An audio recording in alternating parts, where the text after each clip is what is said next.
Hello viewers, welcome to my YouTube channel English learning point BD. সাথে আছি আমি মোহাম্মদ মিনারুল ইসলাম। আশা করছি আপনারা প্রত্যেকেই অনেক অনেক ভালো আছেন এবং সুস্থ আছেন। আজকের আলোচনায় থাকছে ইংলিশ গ্রামারের অত্যন্ত সহজ একটি আইটেম, সেটি হচ্ছে ট্যাগ কোশ্চেন।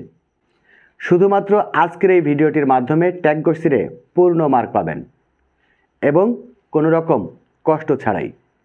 কিন্তু শর্ত হচ্ছে ভিডিওটি প্রথম থেকে শেষ পর্যন্ত দেখতে হবে। আর কথা না বাড়িয়ে চলে যাচ্ছি মূল আলোচনায়।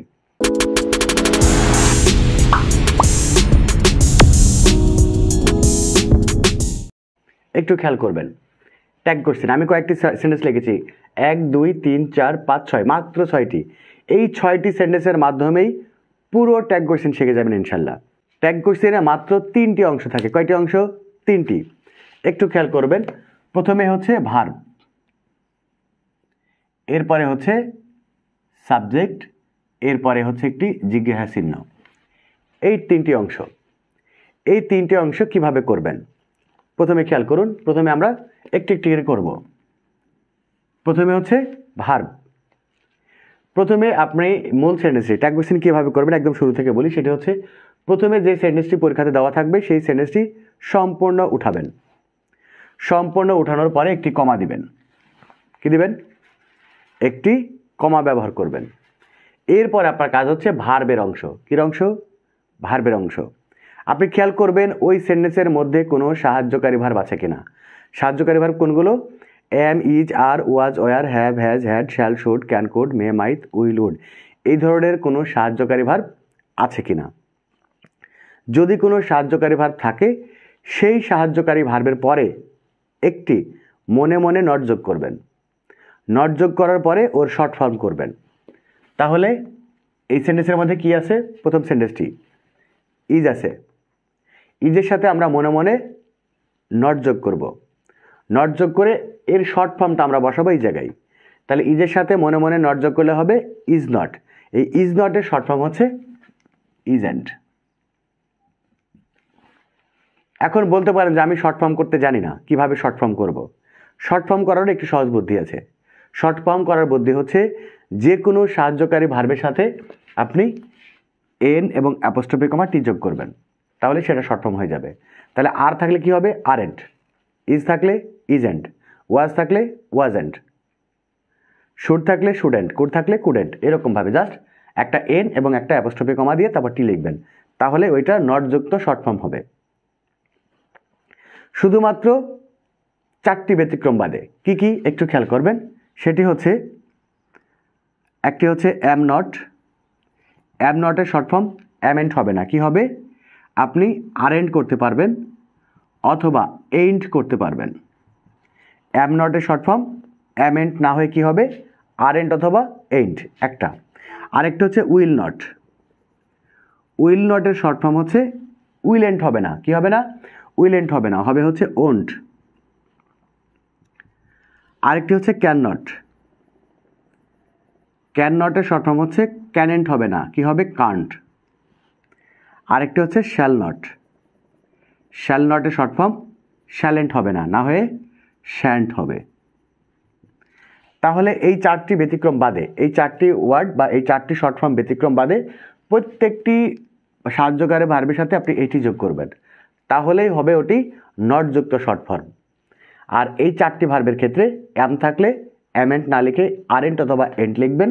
উইল নটের ক্ষেত্রে ওন্ট লিখবেন। ক্যান নটের ক্ষেত্রে কান্ট লিখবেন। শ্যাল নটের ক্ষেত্রে লিখবেন শ্যান্ট। তাহলে এখন আশা করছি ভার্ব নিয়ে আর কোনো প্রবলেম থাকলো না। তাহলে এখানে কি আছে? হ্যাভ। মনে মনে নট যোগ করেন, তাহলে হ্যাভ নট। হ্যাভ নটের শর্ট ফর্ম হচ্ছে হ্যাভেন্ট। এবার এখানে আছে কি? ক্যান। ক্যান থাকলে ক্যান নট। ক্যান নটের শর্ট ফর্ম হচ্ছে কান্ট। এখানে আছে কি? ওয়াজ। ওয়াজ থাকলে ওয়াজ নট। ওয়াজ নটের শর্ট ফর্ম হচ্ছে ওয়াজেন্ট। এখন এই সেন্টেন্সে সাহায্যকারী ভার্ব নাই।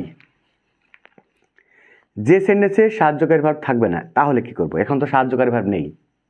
যে কোনো সাহায্যকারী ভার্ব থাকলে তার সাথে আমরা নট যোগ করে ওর শর্ট ফর্মটা আমরা এই কমার পরে লিখব। কিন্তু এই সেন্টেন্সে আমরা সাহায্যকারী ভার্ব পাই নাই। যদি কোনো সেন্টেন্সে সাহায্যকারী ভার্ব না পেয়ে থাকেন তাহলে সাহায্যকারী ভার্বের জায়গাতে আপনি ডন্ট অথবা ডাজন্ট অথবা ডিডেন্ট এই তিনটির মধ্যে একটি লিখবেন। Don't, doesn't and didn't. এখন প্রশ্ন হচ্ছে কোনটা কখন লিখবেন। খেয়াল করবেন ভার্বের সাথে যদি এস, ইএস অথবা আই এর যোগ থাকে তাহলে লিখবেন ডাজন্ট। ভার্বের সাথে এস বা ইএস অথবা আই এর যোগ থাকলে কি লিখবেন? ডাজন্ট। যদি এস, ইএস অথবা আই এর যোগ না থাকে তাহলে লিখবেন ডন্ট। আর যদি ভার্বটি পাস্ট ফর্মে থাকে তাহলে লিখবেন ডিডেন্ট। তাহলে কোনো সেন্টেন্সের মধ্যে সাহায্যকারী ভার্ব যদি না থাকে তাহলে ভার্বের অংশটি আপনি কিভাবে করবেন? ক্লিয়ার। তাহলে এখানে কি আছে? ভার্বের সাথে এচ যোগ আছে, তাহলে আমরা এখন কি লিখব? ডাজন্ট। ওকে, তাহলে এই প্রবলেমটাও গেল। এই সেন্টেন্সটি হচ্ছে she did not come here. এখন প্রশ্ন হচ্ছে এখানে নট আছে, তাহলে কি আমরা নতুন করে আরেকটি নট যোগ করব? এইটা একটু বুঝে নেবেন। সেটি হচ্ছে যদি কোনো সেন্টেন্সের মধ্যে নট থাকে তাহলে নটটিকে বাদ দিবেন, মনে মনে বাদ দিবেন। বাদ দেওয়ার পরে ওর আগে যে সাহায্যকারী ভার্ব থাকবে শুধুমাত্র সেই সাহায্যকারী ভার্বটি কমার পরে নিয়ে যাবেন। আমি আবারও বলছি, যদি কোনো সেন্টেন্সের মধ্যে নট থাকে তাহলে নটটিকে বাদ দিয়ে শুধু সাহায্যকারী ভার্বটিকে কমার পরে নিয়ে যাবেন। তাহলে এখানে কি আছে? Did not. আমরা কি লিখব? শুধু ডিড। বোঝা গেল? তাহলে যদি ইজ নট থাকে তাহলে শুধু ইজ নিব, আর নট থাকলে শুধু আর, হ্যাভ নট থাকলে শুধু হ্যাভ, হ্যাজ নট থাকলে শুধু হ্যাজ, ক্যান নট থাকলে শুধু ক্যান, উড নট থাকলে শুধু উড। অর্থাৎ যদি কোনো সেন্টেন্সের মধ্যে নট থাকে তাহলে নটটিকে বাদ দিয়ে শুধু সাহায্যকারী ভার্বটিকে কমার পরে নিয়ে যাবেন। ক্লিয়ার? ওকে, এইবার প্রশ্ন হচ্ছে সাবজেক্টের পালা। সাবজেক্ট আমরা কি দিব? মনে রাখবেন ট্যাগ কোশ্চেনের সাবজেক্ট সর্বদাই প্রোনাউন হয়। কি হয়? প্রোনাউন হয়। এখন যদি কোনো সেন্টেন্সের মধ্যে, আমি এখানে একটু লিখি, খেয়াল করবেন, যদি কোনো সেন্টেন্সের মধ্যে I, we, you, he, she, they, it, one, there, যদি কোনো সেন্টেন্সের মধ্যে সাবজেক্ট হিসাবে I, we, you, he, she, they, it, one, there, যদি কোনো সেন্টেন্সের সাবজেক্ট হিসাবে এইগুলোর মধ্যে যে কোনো একটি থাকে তাহলে ওইটাই ট্যাগ কোশ্চেনের সাবজেক্ট হবে। ক্লিয়ার? কোনো সেন্টেন্সের মধ্যে এই সাবজেক্টগুলোর মধ্যে যদি যে কোনো একটি সাবজেক্ট হয় তাহলে ট্যাগ কোশ্চেনের সাবজেক্টও ওইটাই হবে। তাহলে হি, এখানে কি আছে? হি, অর্থাৎ এই যে হি, অর্থাৎ এটা ট্যাগ কোশ্চেন হবে হি, আর এই যে জিজ্ঞাসা চিহ্নটির পরে বসে দেবেন। তাহলে এই ট্যাগ কোশ্চেন হয়ে গেল, এটা কমপ্লিট। এবারে এখানে কি আছে? দে, এখানেও এর মধ্যে দে আছে, তাহলে এখানে বসিয়ে দেবেন দে। তাহলে এটা হয়ে গেল। এবারে আসুন, এখানে হচ্ছে বার্ডস, এর মধ্যে বার্ডস নেই।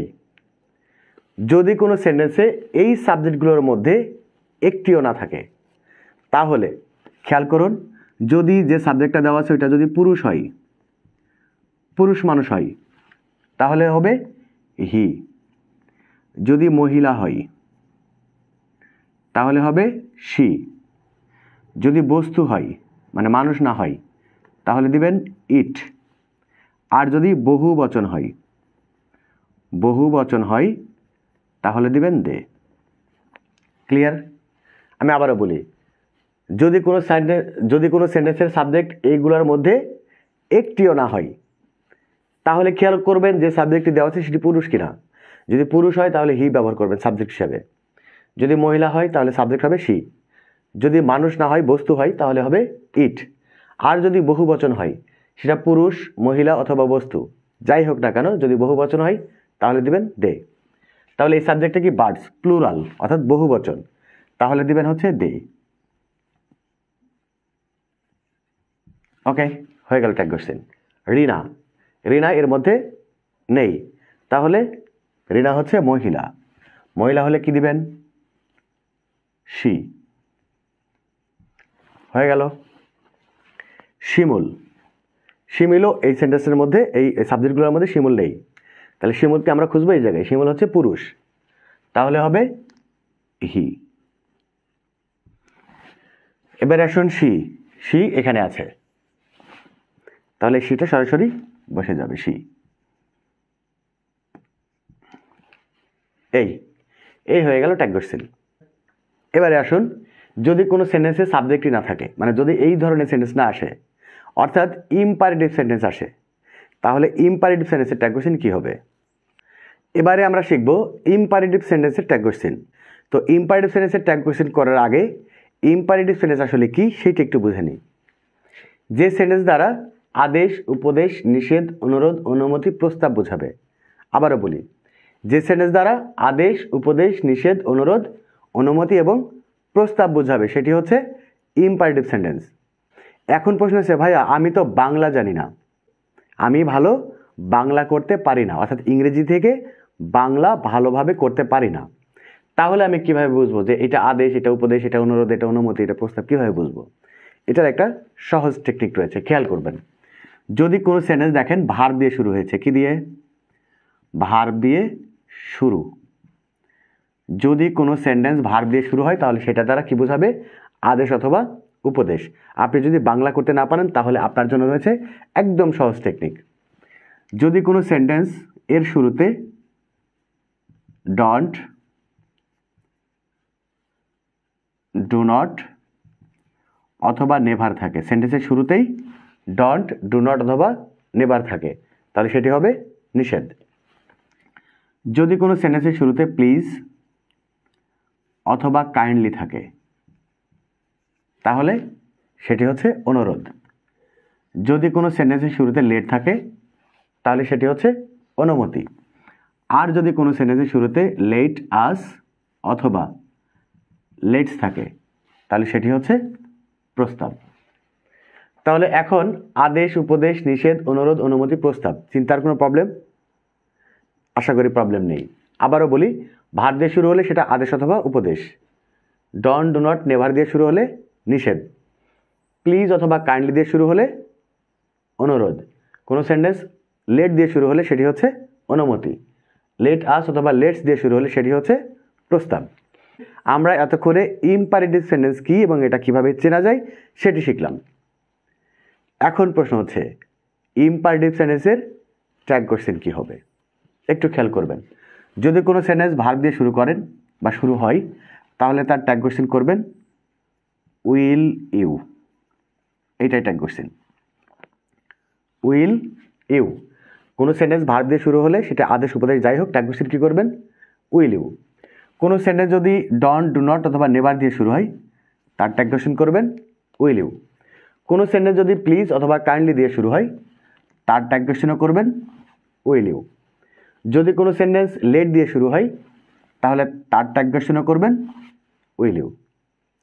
আর যদি কোনো সেন্টেন্স লেট আস অথবা লেটস দিয়ে শুরু হয় তাহলে তার ট্যাগ কোশ্চেন করবেন শ্যাল উই। তাহলে ইম্পারেটিভ সেন্টেন্স করতে আর কোনো প্রবলেম? ভার্ব দিয়ে শুরু হলে will you, don't, do not, never দিয়ে শুরু হলে উইল ইউ, প্লিজ বা কাইন্ডলি দিয়ে শুরু হলেও উইল ইউ, লেট দিয়ে শুরু হলেও উইল ইউ। শুধুমাত্র লেট আস অথবা লেটস দিয়ে শুরু হলে করবেন কি? Shall we. তাহলে ইম্পারেটিভ সেন্টেন্সের ট্যাগ কোশ্চেন পানির মতো সোজা।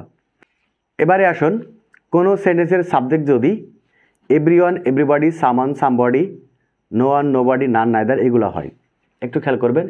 কোনো সেন্টেন্সের সাবজেক্ট যদি everyone, everybody, someone, somebody, no one, nobody, none, neither এইগুলো যদি কোনো সেন্টেন্সের সাবজেক্ট হয় তাহলে ট্যাগ কোশ্চেন কী হবে এবং ওই ট্যাগ কোশ্চেনের সাবজেক্ট কী হবে? প্রথমেই বলে নিই সাবজেক্টের পালা। প্রথমেই এইগুলো যদি কোনো সেন্টেন্সের সাবজেক্ট হয় তাহলে ট্যাগ কোশ্চেনের সাবজেক্ট হবে হচ্ছে দে, 1 নাম্বার।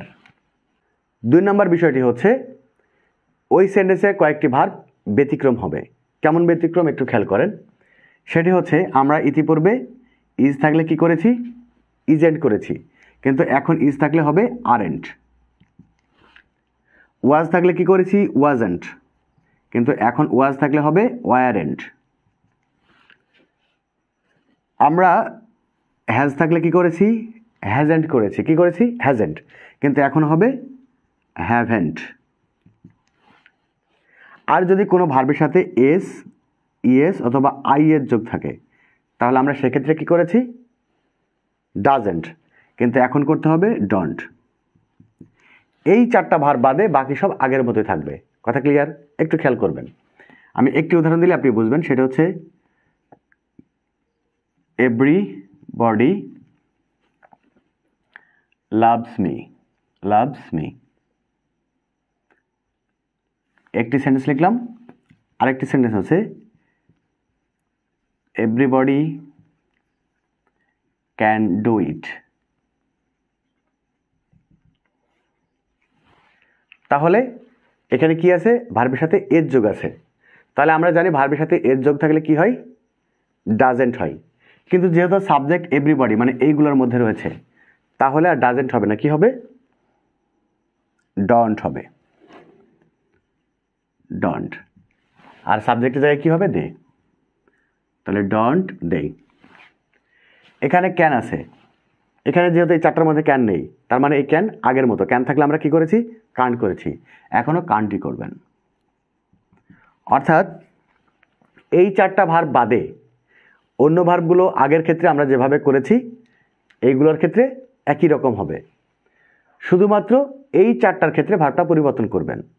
ইজ থাকলে ইজেন্ট না করে আরেন্ট করবেন, ওয়াজ থাকলে ওয়ারেন্ট করবেন, হ্যাজ থাকলে হ্যাভেন্ট করবেন, ভার্বের সাথে এস, ইয়েস অথবা আই এর যোগ থাকলে ডন করবেন। আশা করছি ক্লিয়ার। ঠিক একই রকমভাবে সাবজেক্ট কী হবে? দে।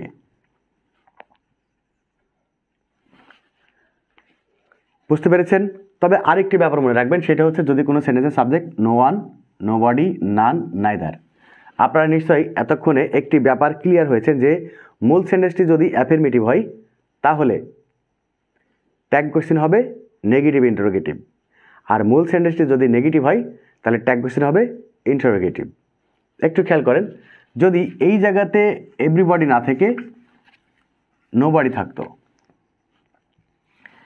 এভরিবডি না থেকে কি থাকবে? নোবডি লাভস মি, তাহলে এই নটটা হবে না, মানে এই যে শুধু ডু হবে। কি হবে? ডু হবে, ডু দে। এখানে যেহেতু সেন্টেন্সের মধ্যে নট মানে নোবডি মানে নট আছে, তার মানে ট্যাগ কোশ্চেনটি নেগেটিভ করা যাবে না, কি করতে হবে? অ্যাফার্মেটিভ, অর্থাৎ নট বাদ। ঠিক একই রকমভাবে এটাও যদি নোবডি হতো তাহলে কি করতাম? কান্ট আছে, নো, নটটা বাদ, শুধু ক্যান দে। ক্লিয়ার? তাহলে এইগুলো যদি কোনো সেন্টেন্সের সাবজেক্ট হয় ট্যাগ কোশ্চেনের সাবজেক্ট হবে দে, আর এই চারটা ভার্বের ক্ষেত্রে ব্যতিক্রম হবে। আর কি হবে? যদি no one, nobody, none, neither এইগুলো হয় সাবজেক্ট, তাহলে সেই ক্ষেত্রে আবার নটটাও নেওয়া যাবে না, শুধু অ্যাফার্মেটিভ হবে। কথা ক্লিয়ার? কোনো সেন্টেন্সের সাবজেক্ট হিসাবে যদি এভরিথিং অথবা নাথিং থাকে তাহলে ট্যাগ কোশ্চেনের সাবজেক্ট হবে ইট। ট্যাগ কোশ্চেনের সাবজেক্ট কী হবে? ইট হবে। এভরিথিংয়ের ক্ষেত্রে ট্যাগ কোশ্চেন হবে নেগেটিভ ইন্টারোগেটিভ, এবং নাথিংয়ের ক্ষেত্রে ট্যাগ কোশ্চেন হবে শুধু ইন্টারোগেটিভ। কীভাবে? যদি বলি এভরিথিং ইজ ইউজফুল, তাহলে ট্যাগ কোশ্চেন কী হবে? ইজ আছে, ইজেন্ট। আর এভরিথিং থাকলে ট্যাগ কোশ্চেনের সাবজেক্ট ইট, অর্থাৎ ইজেন্ট ইট।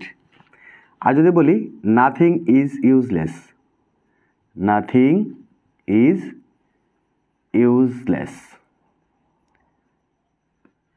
তাহলে কি হবে? ইজ আছে, এটা নেগেটিভ হবে না, শুধু ইজ হবে। আর নাথিং থাকলে ট্যাগ কোশ্চেনের সাবজেক্ট হবে ইট। এই তাহলে আশা করছি ট্যাগ কোশ্চেন বুঝতে পেরেছেন। তো ডিয়ার ভিউয়ার্স, এই ছিল ট্যাগ কোশ্চেনের আলোচনা। এখন আপনি অবশ্যই আপনার নিজের বই থেকে এই ট্যাগ কোশ্চেন প্র্যাকটিস করতে থাকুন। যদি ভুল করেন তাহলে আবারও ভিডিওটি প্রথম থেকে দেখুন, তারপরে আবার চেষ্টা করুন। দেখবেন অবশ্যই 100% ট্যাগ কোশ্চেন আপনার হয়ে যাচ্ছে। এরপরেও যদি ট্যাগ কোশ্চেন প্র্যাকটিস করতে গিয়ে কোনো প্রবলেম হয় অবশ্যই সেটি কমেন্টস করে জানাবেন। তো আজকের আলোচনা এই পর্যন্তই। যদি এই লেকচারটি ভালো লেগে থাকে অবশ্যই চ্যানেলটিকে সাবস্ক্রাইব করবেন। আর যদি আপনার কোনো মতামত পরামর্শ থাকে অবশ্যই কমেন্টস করে জানাবেন। আজ বিদায় নিচ্ছি, আবার দেখা হবে পরবর্তী পর্বে। সেই পর্যন্ত ভালো থাকবেন, সুস্থ থাকবেন। আল্লাহ হাফেজ।